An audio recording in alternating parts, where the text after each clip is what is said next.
सावन के महीने की जो अष्टमी होती है, शिव महापुराण की कथा में और देवी भागवत में वर्णन मिलता है।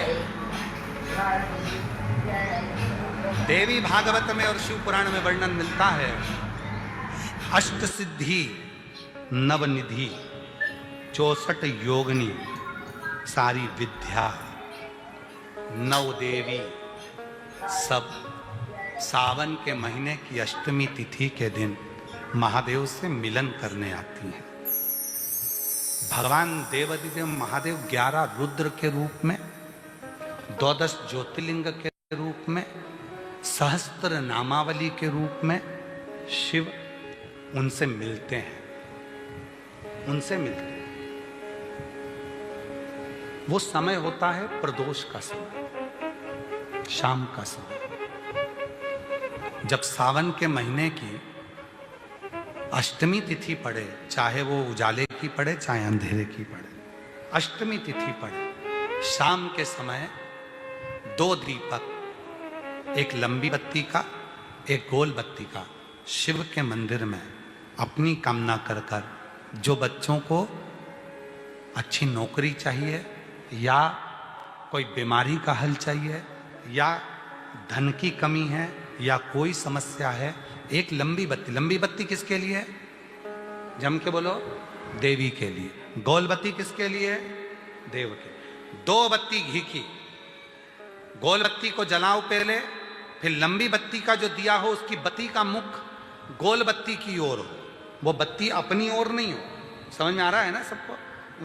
जो बत्ती होती है शंभू, ये जो बत्ती का मुख है, देखो ये दिया, ये लंबी बत्ती, ये गोल बत्ती, तो ये जो गोल बत्ती है आपने यहां जलाई और ये लंबी बत्ती जो है ना, इसका मुख गोल बत्ती की ओर। 64 योगिनियां, अष्ट सिद्धि, नवनिधि, 9 देवियां, सारी विद्या, शिव जी की जो गोल बत्ती है, शंकर क्या है? ज्योतिर्लिंग, ज्योतिर्स्वरूप। मां दुर्गा क्या है? ज्योति स्वरूपा। क्या कहते हैं? ज्वाला महारानी की। ये ज्योति के रूप में जब हम गोल बत्ती के सामने अष्टमी के दिन प्रदोष के समय पर लंबी बत्ती का दीपक, पहले गोल बत्ती का दिया जलाया, फिर ये लंबी बत्ती का मुख उधर की ओर कर कर दीपक को जब हम प्रज्वलित करते हैं और अपनी जो कामना दोनों दीपक के सम्मुख में करते हैं, वो कामना पूर्ण होकर ही रहती है। पर करना क्या है? दोनों अष्टमी, सावन के महीने में जो उजाले पक्ष की अष्टमी आएगी उस पर भी करना है, और जो अंधेरे पक्ष की आएगी उस पर भी। दीप उजाले पक्ष की भी अष्टमी लीजिए और अंधेरे पक्ष की भी अष्टमी लीजिए, कुछ नहीं करना, केवल प्रदोष काल में पहुंच जाओ बाबा देवादिदेव महादेव के मंदिर में। एक दीपक, दोनों दीपक साथ में रखो, एक दीपक गोल बत्ती का पहले जलाओ, लंबी बत्ती का दीपक का मुख गोल बत्ती की ओर करो, प्रज्वलित करो और बाबा को अपने मन का भाव करो, बाबा को अपने मन का। जीवान कभी बूढ़ी नहीं होती, भजन करो। शिव पंचायत में बैठकर 5 देवता ये निर्णय लेते हैं कि तुमने शिव का स्मरण कितना किया, शंकर का भजन कितना, शिव भक्ति कितनी।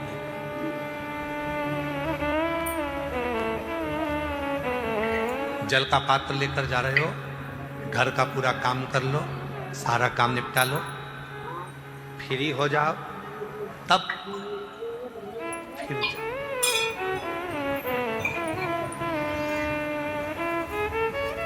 फिर जाओ, 2 मिनट ज्यादा भी लग जाएगा तो भी सब काम पूरा करके आई हो, सब काम। 2 मिनट ज्यादा भी लगेंगे तो भी तुम्हारे मन में आएगा मैं सारा काम पूरा कर कर आई हूं। 2 मिनट ज्यादा लग जाएंगे, झाड़ू पोछा लगा लूंगी, सेवा कर लूंगी, भगवान से लाग जाना कोई। पर घर में बुजुर्ग माँ बाप पड़े हुए हैं, पति चिल्ला रहा है, बच्चे स्कूल जाने के लिए तैयार हो रहे हैं, और उस बीच में तुम तैयार होकर जल लेकर शिव के मंदिर चले जाओ, शिव स्वीकार नहीं करेंगे। सावन के महीने में शुक्ल पक्ष की भी अष्टमी पड़ेगी और कृष्ण पक्ष की भी अष्टमी पड़ेगी। बोलो पड़ेगी कि नहीं पड़ेगी? दोनों पक्ष में अष्टमी पड़ती है। और मेरी जीजियों, शिव को गिनकर मत देना। चावल का दाना हो, बेलपत्र हो, जल हो, फूल हो, शिव को नहीं, आपकी मर्जी पड़े उतना दे दो, समर्पित। श्रावण महीने की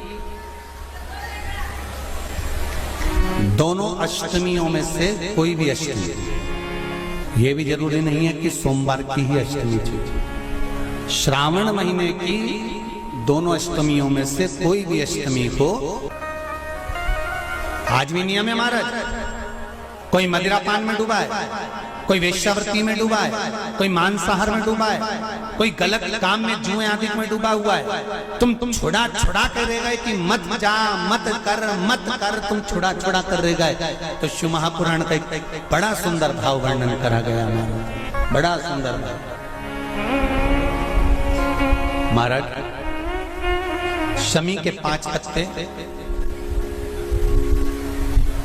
बेलपत्री के 5 पत्ते, बेर के 5 पत्ते, क्या क्या चीज है जरा जम के बोलो। शमी के 5 पत्ते, बेर के 5 पत्ते और बेलपत्री के 5 पत्ते। महाराज, बेर के पत्ते पर लाल चंदन, बेलपत्री के पत्ते पर पीला चंदन, शमी के पत्र पर केवल कोई चंदन लगाने की जरूरत नहीं, सादा, केवल एकदम कुछ भी उसमें लगाकर नहीं, सिंपल। पहले लाल चंदन वाले पत्ते, फिर बेलपत्री के पत्ते, फिर शमी के पत्ते शिवलिंग के ऊपर समर्पित कर उसको उठाकर वापस लाकर बेलपत्री के पेड़ के नीचे ही 1 लोटा जल समर्पित कर पहले पत्ते चढ़ा देंगे, फिर लोटा भर जल समर्पित कर देंगे। उसी चढ़े हुए पत्तों में से 5 बेलपत्र को लेकर अपने घर आ जाए और अवधूतेश्वर महादेव, कौन से महादेव? अवधूतेश्वर महादेव। ये अवधूतेश्वर महादेव कौन से हैं? आपको कथा में कई बार वर्णन करा गया है। शंकर भगवान को क्रोध आया, ब्रह्मा जी ने क्रोध को लिया, समुद्र में डाला। उस रूप को क्रोध का एक रूप था, क्योंकि जो मदिरा पान करने वाले होते हैं, व्यसन करने वाले होते हैं, गलत काम करने वाले होते हैं, इनको सुधार कर जाओ। जितना तुम समझाओगे ये उतना आग बबूला होंगे। तुम बच्चों से कहोगे गलत लड़के के साथ रह रहा मत रहे, तो और ज्यादा क्रोध करेगा, और चिड़चिड़ करेगा, और अपशब्द कहेगा। तो ये क्रोध को संयमित कर दे। अवधूतेश्वर महादेव, अवधूतेश्वर महादेव का स्मरण कर 5 पत्तों को लेकर आइए। कुछ समय बाद जैसा जैसा समय की अनुकूलता मिले, आप किसी मदिरा का पान करने वाले या किसी व्यक्ति को वो पत्ते दोगे या प्रसाद के रूप में दो तो अच्छी बात है, नहीं तो उस पत्ते का थोड़ा थोड़ा भाग भी प्रतिदिन मात्र 21 दिन तक अगर थोड़ा थोड़ा भाग भी दे दिया जाए तो धीरे धीरे मदिरा पान, व्यसन, गलत आदतें छूटना प्रारंभ हो जाती है और वो शंकर की शरणागति ग्रहण करते हैं। श्रावण महीने की अष्टमी तिथि आए, धतूरा चढ़ाने का भी एक क्रम है। हल्दी में भिगोकर धतूरा चढ़ाया जाता है लक्ष्मी के लिए, चंदन में भिगोकर धतूरा चढ़ाया जाता है आयु की वृद्धि के लिए। अबीर एक सफेद कलर का बॉर्डर होता है, अबीर गुलाल जो होती है, गुलाल में अबीर डलता है, चमकदार, आपने देखा होगा अबीर। तो अबीर में धतूरा जो भिगोकर चढ़ाया जाता है, अबीर को लगाकर चढ़ाया जाता है, वो रोग मुक्ति का होता है। काय के लिए होता है वो? रोग मुक्ति, रोग की मुक्ति। धतूरे का भी एक स्मरण होता है महाराज।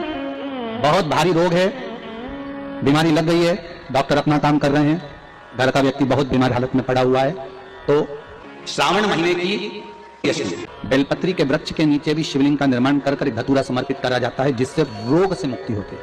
उसमें ना तो हल्दी लगाई जाती है, ना चंदन लगाया जाता है, ना अबीर लगाया जाता है, केवल धतूरा चढ़ाया जाता है। अगर अष्टमी तिथि पड़े और उस दिन अगर 5 बेलपत्र भगवान शिव को समर्पित कर दी जाए तो व्यक्ति जो सोचकर जिस कामना से जिस मनवांछित फल के लिए बेलपत्र चढ़ाता है उसकी वो कामना मात्र 3 महीने में पूरी हो जाती है। नहीं हो रही है, बहुत समय से लगन देख रहे हो, शादी नहीं हो रही, बहुत समय से परेशान हो गए कि विवाह नहीं हो रहा, हम तो टेंशन में पड़ गए, लड़की 28 साल 30 साल का लड़का हो गया, विवाह नहीं हो रहा, कुछ मत करो। श्रावण महीने की अष्टमी तिथि आए तो अशोक सुंदरी वाली जो जगह है वहां पर हल्दी की 7 बिंदियां लगा दो, लड़का लड़की का हाथ उस बिंदी पर रखवा दो, उसका नाम गोत्र बोलो, उसी हल्दी में उसके हाथ पीला करवा दो और पीपल के पेड़ पर उस हाथ के 5 छापे पड़वा दो, 3 महीने में विवाह पक्का हो जाता है महाराज। उसका इतना, अशोक सुंदरी के उस हल्दी का इतना प्रमाण। भगवान को धतूरा कब चढ़ाना चाहिए उसका विशेष ध्यान रखें। ये धतूरा शिव जी को चढ़ाना, बेलपत्र शंकर भगवान को चढ़ाना, दोनों में अंतर है।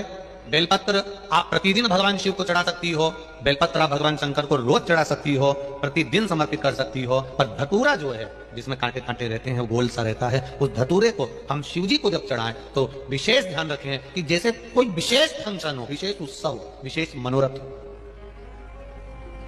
आज तुम्हारे मन में कोई भाव उत्पन्न हो गया कि मेरे बाबा की कृपा हो जाए और मेरा ये कार्य, तो तुम्हारे मन में आया तो तुमने धतूरे को समर्पित करा।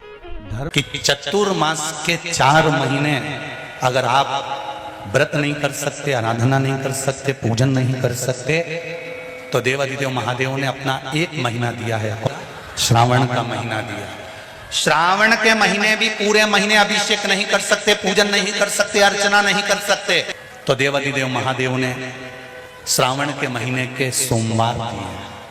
और अगर श्रावण महीने के सोमवार को भी हम भगवान का अभिषेक नहीं कर सकते, ब्राह्मण देवता को घर में बुलाकर अभिषेक पूजन नहीं करवा सकते, श्रावण महीने में भी अगर 4 या 5 सोमवार पड़ते हैं और इन सोमवार को भी हम भगवान शिव की आराधना नहीं कर सकते, तो देवाधिदेव महादेव की कथा कहती है कि उस महीने भर में शिवरात्रि का वर्णन कर दिया कि कम से कम सावन के महीने की शिवरात्रि के दिन ही पार्थिव शिवलिंग का निर्माण कर कर, पूजन कर कर, अपनी मन की कामना कर कर देवाधिदेव महादेव की आराधना कर लो तो पूरे चतुर्मास के पुण्य का फल प्राप्त। चतुर्मास यदि किसी भी अष्टमी तिथि को 12 महीने में शुक्ल पक्ष कृष्ण पक्ष की अष्टमी तिथि पड़ती है, यदि किसी भी अष्टमी तिथि को अगर किसी ने नियम बनाया 5 अष्टमी का, 8 अष्टमी का, 7 अष्टमी का, 1 कनेर का पुष्प शिवजी के शिवलिंग को समर्पित करना,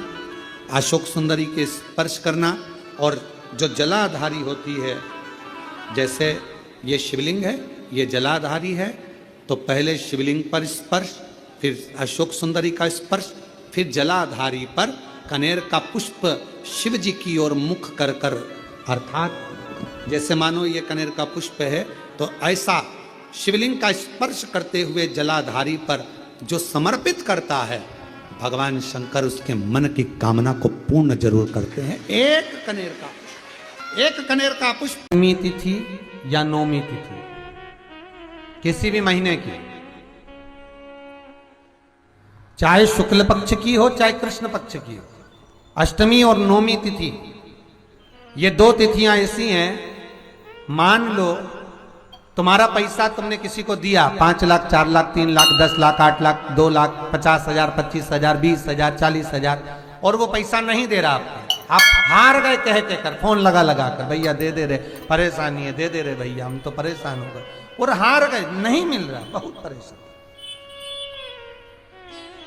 तो महाराज किसी भी अष्टमी या नौमी तिथि के दिन आप मां जगतजननी जगदम्बा का शिव के साथ में शिव शक्ति का स्मरण कर कर देवी के नाम की 9 आहुतियां, सूखे बीले की, मतलब बीला जो सूख चुका है उसकी 9 आहुतियां अग्नि में शंकर और सती के नाम से, शंकर और शिव के नाम से समर्पित करें, और आखिरी आहुति जो समर्पित करें उसमें थोड़ा सा भाग तिल का, और तिल भी काली नहीं चढ़ती उसमें, श्वेत तिल का भाग उसके साथ लगाकर समर्पित करें, और जिससे धन लेना है उसका नाम लेकर वो समर्पित करें महाराज, उसको सुध आएगी और वो पैसा किसी भी हाल में आपके हाथ में थमाकर जाएगा ही, ये पक्का।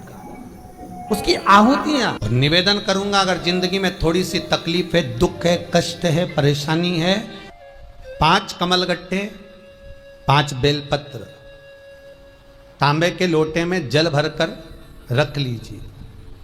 सीधे हाथ पर उस कलश को रखो जिसमें 5 कमलगट्टे और 5 बेलपत्र रखिए। श्री शिवाय नमस्तुभ्यम, इस मंत्र का 5 बार स्मरण कर कर आपको जो तकलीफ है उसको हृदय चित्त से धरकर मस्तक से कलश को लगाकर किसी एकांतेश्वर महादेव पर, किसी वृक्ष के नीचे विराजमान हो, ऐसे एकांतेश्वर महादेव पर अपनी कामना कर कर वो जल समर्पित कर दो। 1 बेलपत्र, 1 कमलगट्टा उठाकर अपने घर पर लेकर आ जाओ। जो तकलीफ बहुत ज्यादा हो रही है 5 दिन में आपको मालूम पड़ जाएगा, 5 दिन में अंतर आ जाएगा। जिंदगी में अगर कोई तकलीफ बहुत बड़ी आकर खड़ी हो गई है जिसका कोई हल ही नहीं निकलता, 1 बेलपत्री लीजिए, अपनी हाथ की उल्टे हाथ की हथेली पर रख लीजिए, सीधे हाथ की हथेली से बेलपत्री को दबा दीजिए। शिव जी के मंदिर में कुछ देर मौन होकर बैठ जाए, जैसे सनकादि ऋषि बैठे हैं। चारों की चारों भाई सनकादि ऋषि शिव जी के मंदिर में मौन होकर बैठे हैं। एक हाथ से उन्होंने अपने हृदय को भाव से समाहित किया। ना शंकर भगवान कुछ बोले हैं, ना सनकादि ऋषि कुछ बोले, और मन की संशय को मिटाना है, मन की परेशानियों को मिटाना।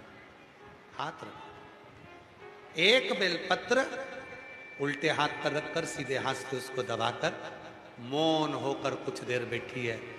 अपने मन में जो समस्या है उसका स्मरण करिए और शिव जी से अपने मन की बात कहकर श्री शिवाय नमस्तुभ्यम कहकर, ओम नमः शिवाय कहकर उस बेलपत्र को अशोक सुंदरी वाली जगह पर समर्पित कर दिया। शिव जी को ये जो अपने मन का भाव कहकर मौन रहकर चुप रहकर आप जो बेलपत्र समर्पित कर रहे हैं उसकी डंडी उत्तर की ओर मुख की हो और बेलपत्री अशोक सुंदरी वाली जगह पर समर्पित कर दो। 3 या 4 बार आप मौन होकर अपने मन की बात कहकर उल्टे हाथ में बेलपत्र रखकर सीधे हाथ से उसको दबाकर जब हृदय से शिव को अपने मन का भाव कहते हो, 5 या 7 दिन के अंदर उसका हल होना प्रारंभ हो जाता है। महीने में, 2 महीने में, 3 महीने में 1 बार करिए, जीवन में किसी के आगे हाथ फैलाने की जरूरत नहीं पड़ेगी। इतनी संपदा बाबा, इतनी संपदा। बेलपत्र की पूजन करें। कभी दिल कर जाए तुम्हारा तो कभी महीने में, 1.5 महीने में, 2 महीने में बेलपत्र के पेड़ के नीचे जल लेकर बैठो। बेलपत्र के वृक्ष के नीचे दूध नहीं चढ़ाना, बेलपत्र के वृक्ष के नीचे दही नहीं चढ़ाना, शहद भी नहीं चढ़ाना। बेलपत्र के वृक्ष के नीचे जब आप बैठते हैं, बेलपत्र पूजन का एक विधान होता है कि जब हम बेलपत्र की पूजन करते हैं तो 2 कलश पानी के भरे हुए, एक अपने सीधे हाथ की ओर, एक उल्टे हाथ की ओर रखा जाता है। पूजन की थाली बीच में रखी जाती है। 2 बत्ती का, लंबी बत्ती का, 2 बत्ती लंबी घी की जलाई जाती है। लंबी बत्ती बेलपत्र के वृक्ष के नीचे 2 बत्ती लंबी जोड़ा बनाकर उसको जलाया जाता है। फिर दोनों हाथ में कलश में जल है, बेलपत्र के वृक्ष के नीचे दोनों हाथों का जल धीरे धीरे शिव जी का स्मरण कर कर, नारायण लक्ष्मी का स्मरण कर कर, माँ आदिशक्ति गौरा का स्मरण कर कर, रिद्धि सिद्धि गणेश का स्मरण कर कर उसको चढ़ाओ। प्रार्थना करो, विनय करो, मेरे जीवन में बहुत कष्ट है, उसको मिटाना है आपको।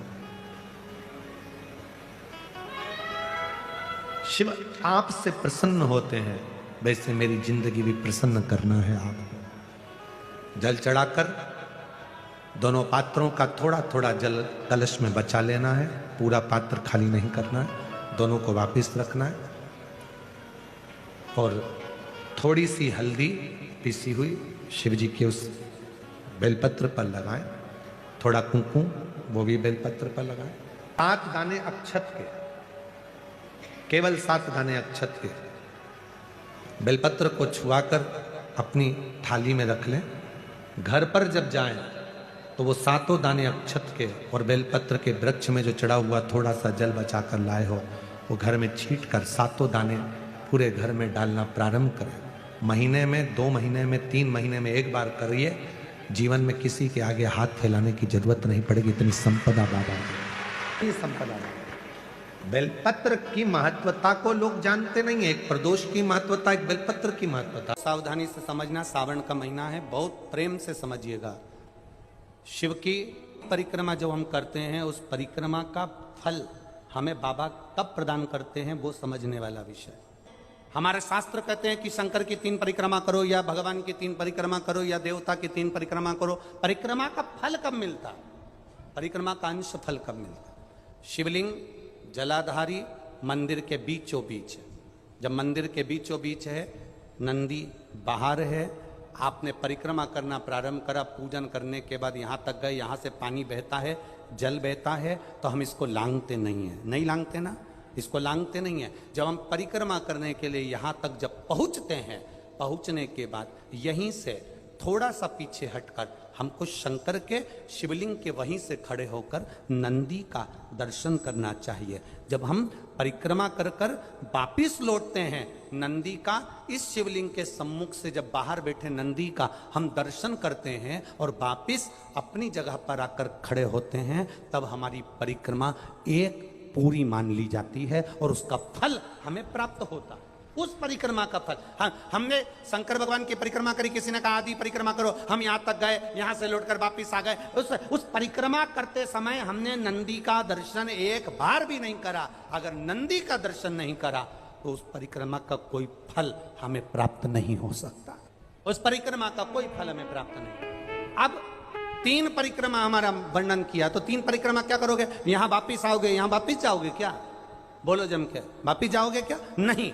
3 परिक्रमा शंकर भगवान की जो वर्णन करी गई, यहाँ से चले, यहाँ पहुँचे, पहुँचने के बाद आपने यहाँ शिव जी का शिवलिंग के वहीं से नंदी का दर्शन करा, फिर वापिस पलटे, फिर नंदी का दर्शन करा, फिर पलटे, फिर नंदी का दर्शन करा। यहाँ खड़े होकर आप जब 3 बार नंदी का दर्शन कर लेते हो, एक ही परिक्रमा में 3 बार नंदी का दर्शन कर लेते हो, तो 3 परिक्रमा का फल प्राप्त हो जाता है और हमारा वो कार्य सफल हो जाता है।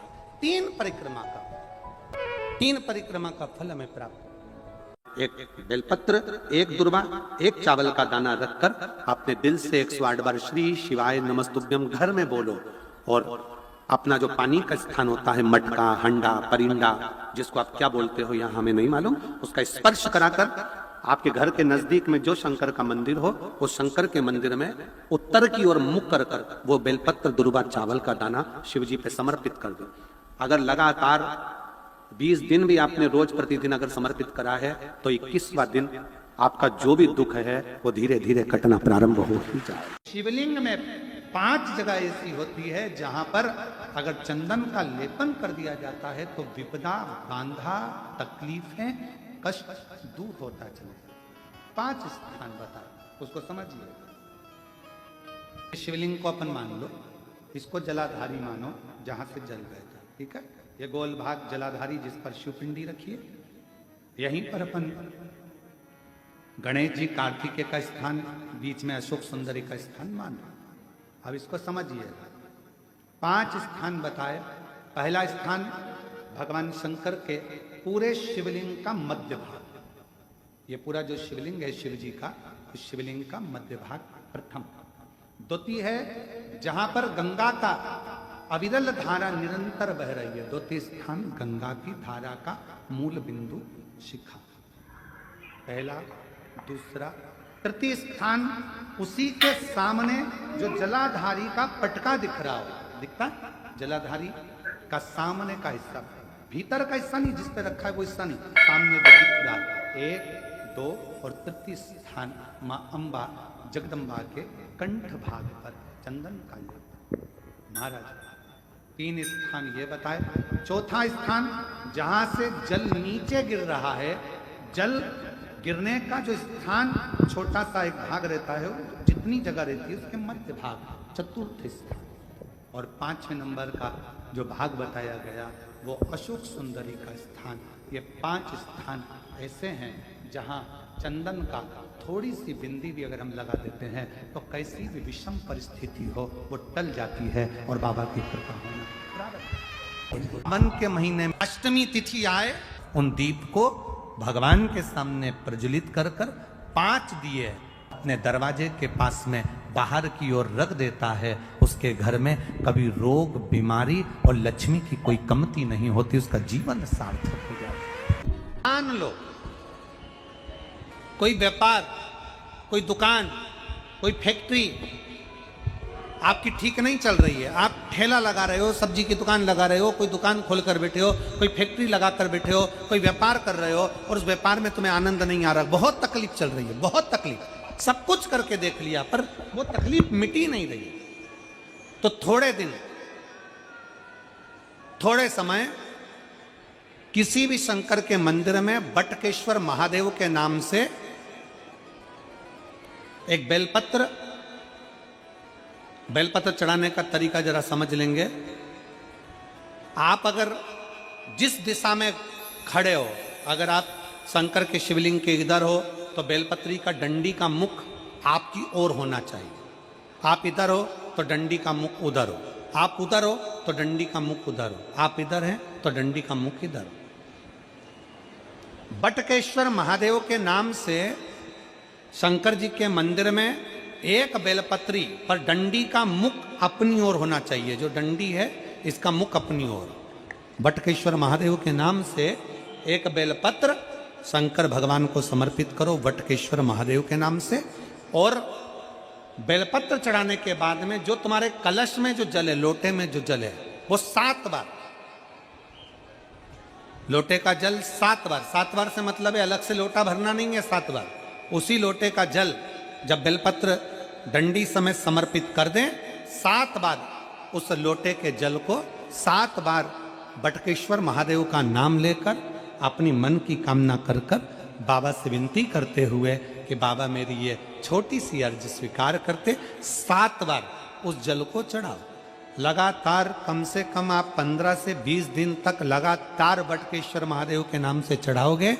ऐसी कोई दुकान और फैक्ट्री नहीं तो चले नहीं और आगे बढ़े नहीं और काम सुलझे। बटकेश्वर महादेव, भगवान शंकर का ये नाम, भगवान शिव का ये स्तुति, भगवान शंकर का ये नाम बटकेश्वर महादेव। स्वयं भगवान शंकर ब्रह्मा जी का जब सिर कटकर बड़का पेड़ बन जाता है और उस पेड़ के नीचे, वृक्ष के नीचे शंकर भगवान विराजमान हो जाते हैं, शिव जी उसके नीचे विराजमान हो जाते हैं, उसी का नाम बटकेश्वर महादेव पड़ा। बटकेश्वर। आपके जीवन में ऐसा लगने लगे कि हाँ बहुत कष्ट है, कर्जा भी बढ़ गया, तकलीफें भी बढ़ गई, बहुत दुख भी बढ़ रहा है, कहीं परिवार सही नहीं चल रहा है, तो प्रयास करते रहा करो। हफ्ते में एक बार एक चावल का दाना जल के पात्र में डाल लिया, एक काली मिर्च जल के पात्र में डाल ली और उस जल को ले गए, थोड़ा सा चंदन का छींटा डाल दिया, ले जाकर शिव जी को समर्पित कर दिया। शंकर को जल चढ़ाने के लिए 5 स्थान हैं जहां शिव को जल चढ़ाया जाता है और शंकर उस जल को स्वीकार करते हैं, जिसको पंचगंगा कहा गया। 5 स्थान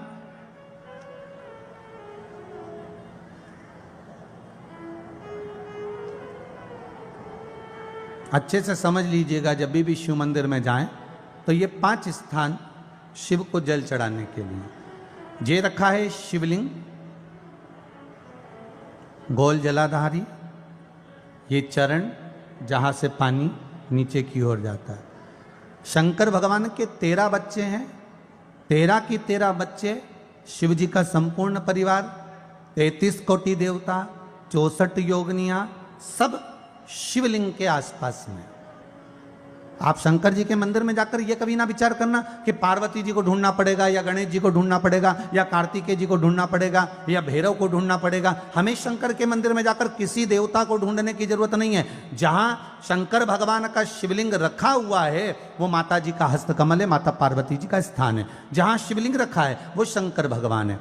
जहां जलाधारी है उस जलाधारी के पास में जहां पानी बहता है बीच में अशोक सुंदरी का स्थान है। जहां से पानी बह रहा है उसका राइट भाग वहां गणेश जी का स्थान है, लेफ्ट भाग कार्तिकेय जी का स्थान है। शंकर भगवान के ऊपर जो जल गिर रहा है वो शंकर भगवान की 5 लड़कियां जया, विषहरा, शामली बारी, दौतली, देव, ये शंकर जी की 5 बेटियां ऊपर हैं। जहां से पानी बहकर उस निकासी से, जहां नाली बनी रहती है, पानी जहां से निकलकर बाहर मंदिर के जा रहा है वो 33 कोटि देवताओं का स्थान है। इसलिए सारे मंदिरों की परिक्रमा हो सकती है पर शंकर जी के मंदिर की परिक्रमा नहीं करते, क्योंकि वो जल जो जा रहा है वो 33 कोटि देवताओं का स्थान है, उसको हम लांघ नहीं सकते, वो स्थान है। जल चढ़ाते समय आप इसका स्मरण रखें। पानी का जब पात्र लेकर जाते हैं मंदिर के अंदर, सबसे पहले शिव जी का जो जलाधारी है उसमें राइट भाग पर अपनी मनोकामना कर कर जल चढ़ाएं, फिर लेफ्ट भाग में चढ़ाएं रोग मुक्ति के लिए। अशोक सुंदरी की जगह पर चढ़ाएं, ये तीसरा स्थान। चौथा स्थान माता पार्वती जी का जो कटी भाग है जहाँ पर शिवलिंग रखा हुआ है उस भाग पर जल चढ़ाएं, चौथा भाग। 5वां भाग शंकर जी के ऊपर चढ़ाएं। ये 5 जगह पर जल क्रमवाइज चढ़ाएं। आप लोग जाते हो डायरेक्ट जाकर शंकर जी पे जल उंडेल करा जाते हो, सीधे गए और शिव जी पे जाकर आपने जल चढ़ा दिया। हमारे यहाँ शास्त्र कहता है जैसे अपन देवताओं की पूजन करते हैं तो पंडित जी सबसे पहले पूजन किसकी कराते हैं?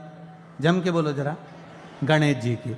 गणेश जी के बाद पूजन कराते कराते कराते कराते कराते कराते आगे के सारे देवता कराते कराते कराते कराते फिर जन पर पहुंचते हैं। आप डायरेक्ट मूल पूजन कराते कराते कराते कराते कराते कराते आगे के सारे देवता कराते कराते कराते कराते फिर मूल पूजन पर पहुंचते हैं। आप डायरेक्ट मूल पूजन पे पहुंच जाते हो। और सरल भाषा में समझ लो, जितनी सरल भाषा में समझोगे ना उतना अपने जीवन में उतर जाएगा। इस छत के ऊपर आपको चढ़ना है, निशानी रखी है,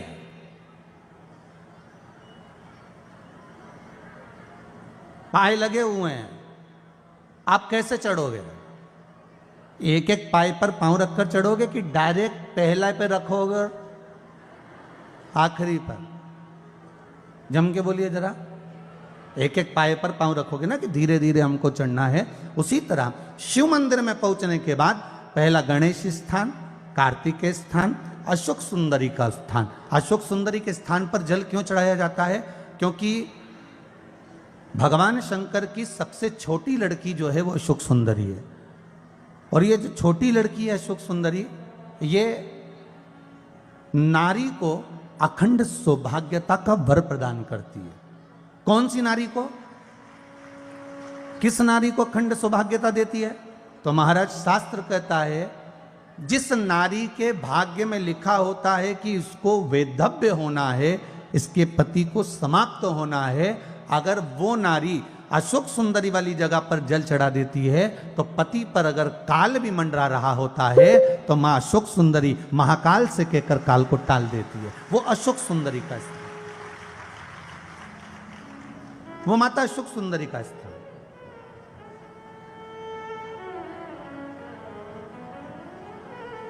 जल चढ़ाने का एक नियम है। यहां जल चढ़ाया, फिर कार्तिकेय बाबा को चढ़ाया, फिर अशोक सुंदरी को चढ़ाया, फिर कटी भाग पर। ये कटी भाग बड़ा विशेष भाग है महाराज, बहुत बहुत ध्यान दीजिएगा। जिस पति और पत्नी में विवाद होकर अदालत तक बात पहुंच गई हो और तलाक तक की नौबत आ रही हो, महाराज उनको जोड़ने के लिए ये कटी भाग मूल होता है। कौन सा कटी भाग? जहां पर शिवलिंग रखा है, जहां शिवलिंग रखा है ये कटी भाग मूल होता है। कहते हैं 5 सोमवार लिंग पुराण वर्णन कर रही है। 5 सोमवार कटी भाग पर जहां शिवलिंग रखा हुआ है, 3 उंगली में मक्खन लेकर कटी भाग पर मात्र फेर देने पर और उस पर 7 जगह चंदन लगा देने पर पति और पत्नी का संबंध कभी समाप्त नहीं हो सकता, वो जुड़कर ही रहेगा, प्रेम बढ़कर ही रहेगा। कटी भाग का बड़ा बड़ा महत्व है महाराज। शिवलिंग के कटी भाग पर स्वयं मां जगतजननी जगदम्बा अपने हस्त कमल पर भगवान शिव को झेली हुई। श्री शिवाय नमस्तुभ्यम। हर हर महादेव। पूज्य गुरुजी ने इस वीडियो में श्रावण मास की जो अष्टमी तिथि है उसके विशेष उपाय कथा में बताए हैं। वीडियो को अच्छे से देखकर समझकर इन उपायों को आपको अवश्य करने हैं। वीडियो अच्छी लगे तो like share and subscribe comment में श्री शिवाय नमस्तुभ्यम हर हर महादेव अवश्य बोल देना। जाते जाते चैनल को सब्सक्राइब अवश्य कर देना। जय श्री राम, हर हर महादेव, जय श्री महाकाल, बोलो हर हर महादेव।